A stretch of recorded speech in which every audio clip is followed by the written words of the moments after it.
Hi friends, আজকে আমরা কথা বলবো মুয়াই থাই ফাইটার বা কিক বক্সাররা কেমন করে যে বোন ইঞ্জুরিগুলো আমাদের হয়, তো মাইক্রোফ্র্যাকচারস হয়, ইনফ্লামেশন হয়, এগুলো থেকে আমরা এত তাড়াতাড়ি রিকভার কি করে করি। এটা শুধুমাত্র যে অ্যাথলিটদের কাজে লাগবে তাই নয়, সাধারণ মানুষেরও কাজে লাগতে পারে। এক তো আমরা ইউজ করি বক্সিং এলিমেন্ট, এটা থাইল্যান্ডে পাওয়া যায়। নামান মুয়ে অয়েল এটার নাম, এটা আপনারা অনলাইনও পেতে পারেন, কিনতে পারেন। আর যদি আপনারা এটা ইউজ করতে না চান, তাহলে ঘরোয়া একটা টোটকা বলতে পারি, যেটা বহুদিন ধরে আমরা ইউজ করে এসেছি আর প্রচণ্ড ভালো ফল পেয়েছি।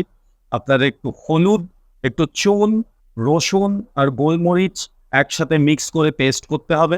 পেস্ট করার পরে অল্প সর্ষের তেলে ওটাকে একটু গরম করতে হবে। তারপরে যেখানে আপনার ইনজুরি হয়েছে সেই জায়গায় প্রলেপটা লাগাতে হবে।